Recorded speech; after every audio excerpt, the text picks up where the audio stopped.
Bonsoir à toutes et à tous, bienvenue dans votre magazine Santé. Un peu plus de 3 ans, c'est le délai moyen dans les Hauts-de-France entre le moment où une personne est infectée par le VIH et celui où elle découvre sa séropositivité. Alors pour briser le tabou en entourant les maladies sexuellement transmissibles, depuis le 15 mai dernier et pour un mois, il y a une campagne d'information et de prévention qui a démarré dans les Hauts-de-France. Une campagne pour inciter à la prévention et au dépistage dans notre région. Pourquoi une telle campagne? On en parle avec notre invité, le docteur Olivier Robineau, infectiologue au centre hospitalier de Tourcoing et coprésident du Corévi Hauts-de-France. Bonsoir. Bonsoir. Et on démarre cette émission tout de suite avec quelques chiffres.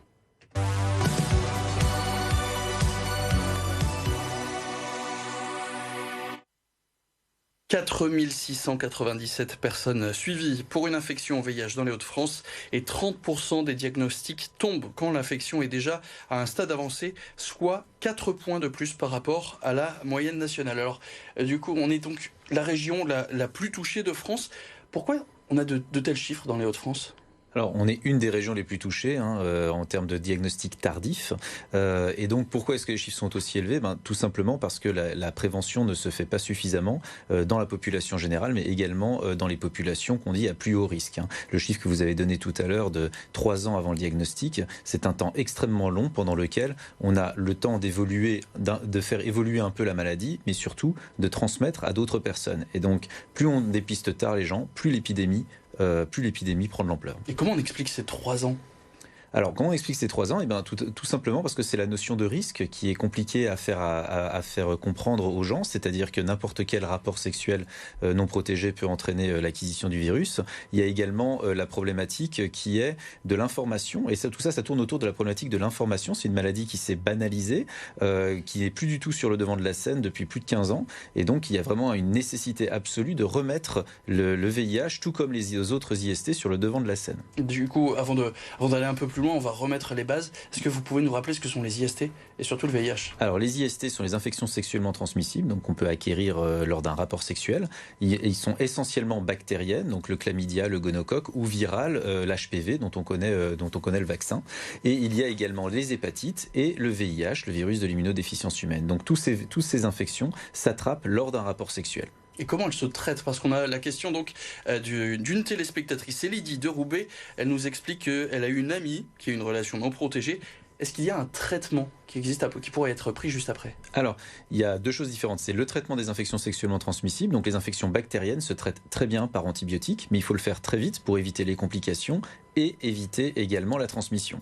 Pour les infections virales et notamment le VIH, et surtout le VIH, en fait, il y a un traitement de prévention, c'est-à-dire si on a eu un rapport à risque, le risque peut être évalué aux urgences et en fonction, on donnera un traitement qui permettra d'empêcher l'acquisition du VIH. Donc c'est une urgence médicale, on passe devant tout le monde aux urgences quand il y a une situation à risque pour débuter ce traitement. Et donc ça peut se faire dans les 48 heures qui suivent le rapport à risque. Et le plus important, évidemment, dans tout ça, c'est de se faire dépister, si j'ai bien tout suivi. Exactement. Le plus important dans le VIH actuellement, c'est se faire dépister. La bonne nouvelle dans le VIH, c'est que maintenant on arrive à les prendre très bien en charge s'ils sont pris en charge très précocement. Mais la plupart, il y a encore près d'un quart des personnes en France, même plus d'un quart des personnes en France, qui ne connaissent pas leur statut infecté. Et donc ces gens-là, il faut absolument les dépister pour pouvoir les traiter et enrayer l'épidémie. Est-ce qu'on pourrait automatiser ce test ? Est-ce qu'il faut du moins mettre dans les consciences que ce test est devenu très important ? Oui, alors ce qu'on recommande, c'est que tout le monde ait au moins une fois un test et que tout le monde, après des rapports à risque, fasse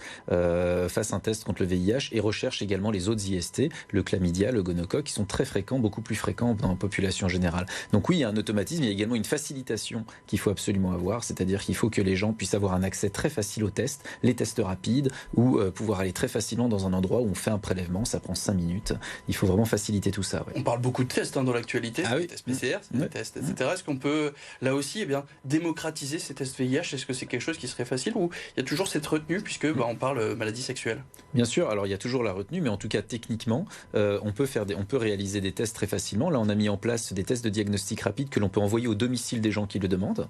Et donc sur le site du Corévi, par exemple, les gens peuvent aller regarder quelle est la procédure. Mais on peut se faire faire livrer à domicile un certain nombre de tests et on peut aller les chercher aussi en pharmacie. Donc ça se démocratise, mais il y a encore évidemment une appréhension vis-à-vis du résultat. Et donc il faut savoir accompagner les gens et leur dire qu'il vaut mieux être dépisté le plus vite possible pour qu'après on puisse vivre comme tout le monde, car les patients qui ont le VIH qui sont dépistés précocement vivent comme tout le monde. Alors cet accompagnement, et pour sensibiliser donc au test, il existe donc ce mois sans tabou. Pourquoi avoir lancé cette campagne pendant un mois ? Eh bien, tout simplement parce que tout le monde connaît la journée de lutte contre le VIH qui est le 1er décembre, mais une journée dans l'année, ça ne suffit pas. Et donc, il y a ce qui est très important sur ce mois, c'est de mettre en valeur ce qui est déjà existant dans la région, qu'il y a tout un tas d'actions que les gens ne connaissent pas, et pourtant, il y a tout un tas d'endroits où on réalise des dépistages, des actions de prévention, pas uniquement des IST, mais également de tout ce qu'on appelle la santé sexuelle, c'est-à-dire le bien-être dans le cadre de rapports sexuels consentis.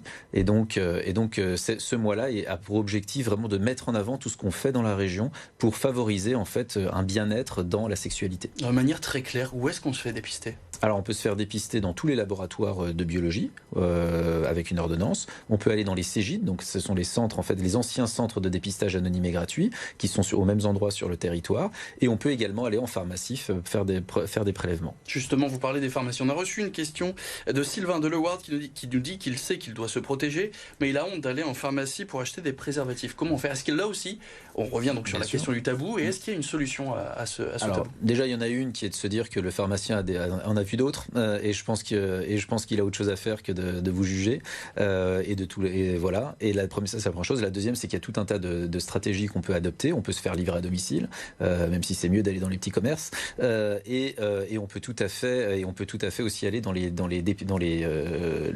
il y a un peu partout, même dans la rue, il y a des endroits où les préservatifs sont des distributeurs, et également dans les centres de dépistage, il y a évidemment des préservatifs que l'on peut récupérer. On peut en parler aussi avec son médecin traitant, même si, encore une fois, ça implique de parler avec son médecin de problèmes personnels. Exactement. Alors ça, c'est très bien de parler avec son médecin traitant de ses problèmes personnels et de sa sexualité, qui n'est pas un problème en général, heureusement. Mais ce qui est très important aussi, c'est que le médecin traitant peut tout à fait aussi prescrire une ordonnance de préservatifs, et donc certains préservatifs sont remboursés par la sécurité sociale. Il y a aussi la PrEP. Est-ce que c'est une stratégie de prévention contre le VIH? Déjà, est-ce que vous pouvez nous rappeler ce que c'est la PrEP et quelle est son efficacité? Alors très simplement, la PrEP, c'est comme un préservatif chimique, c'est-à-dire on prend en fait un comprimé la veille et les jours qui suivent, du rapport à risque et les suivants, et en fait ça protège en fait de l'acquisition du VIH, c'est-à-dire que c'est aussi efficace que le préservatif. C'est une stratégie que l'on rajoute au préservatif, mais attention, ça ne protège que du préservatif. Oui, c'est ça, ça ne protège pas forcément de l'abandon du préservatif. C'est pas parce qu'on a cette pilule qu'on peut se dire à partir de maintenant on enlève toute protection. Non, car il y a les autres infections sexuellement transmissibles qui sont très invalidantes, très handicapantes et qui sont en pleine expansion. Et puis juste une dernière question, vu que l'été approche, forcément les beaux jours, est-ce que vous craignez justement là aussi une hausse des rapports peut-être un peu plus intimes? Alors je crains pas la hausse des rapports sexuels, je crains la hausse des rapports sexuels à risque et des contaminations. Donc oui, évidemment, c'est pour ça aussi que le mois sans tabou, c'est bien qu'il se passe avant les vacances. Effectivement, la période estivale est toujours propice aux rencontres et les rapports sexuels en découlent.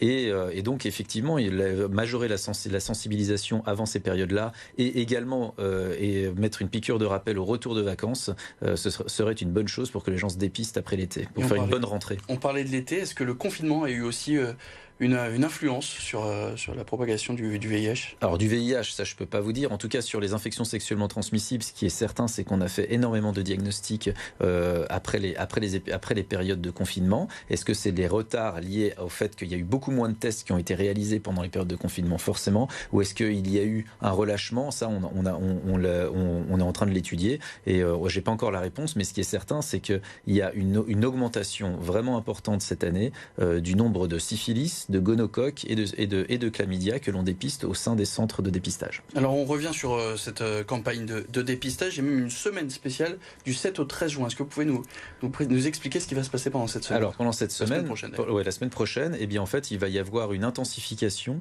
de la réalisation des tests au niveau des centres qui font déjà des tests. Il y a un certain nombre également d'actions localisées spécifiques qui vont être mises en place pendant cette semaine-là, dans des lieux lieux de rencontre, etc., où les associations vont proposer des dépistages pendant cette semaine de manière un peu plus intensive que d'habitude. Et puis dans l'oreillette, il y a Emmanuel Calafiore qui réalise cette émission qui me parle d'un horizon 2030. Ah oui, l'horizon 2030, c'est 95-95-95. Ça veut dire qu'on veut que 95% des personnes qui ont le VIH soient dépistées. Que 95% de ces 95 soient dans le système de soins et que 95% de ceux-là soient indétectables. C'est l'objectif pour enrayer l'épidémie. Actuellement, les deux derniers, c'est-à-dire les gens qui sont dans le soin ont une charge virale indétectable, c'est-à-dire qu'ils ne sont plus transmetteurs. Et bien ça, c'est quelque chose que l'on arrive à faire en France. Le gros du travail est vraiment de réussir à amener les gens au dépistage pour qu'ils puissent rentrer dans ce qu'on appelle cette cascade de soins qui mène en fait à la suspension de l'évolution de la maladie. Donc on rappelle les conseils, dépistage automatique. Ouais, dépistez-vous tous, parlez-en à votre médecin. Votre médecin est à même de parler de sexualité et vous n'êtes pas obligé de lui parler que de ça, mais il y a aussi d'autres problèmes dans la vie sexuelle qui peuvent apparaître et il est ouvert à cela. Merci beaucoup, docteur Olivier Robineau. Je rappelle que vous êtes infectiologue au centre hospitalier de Tourcoing et coprésident du Corévi Hauts-de-France. Et demain, on se retrouve pour votre magazine Top Sortie avec Éléonore Peretti pour évoquer de la réouverture du musée du verre de Sars-Poterie dont elle est la directrice.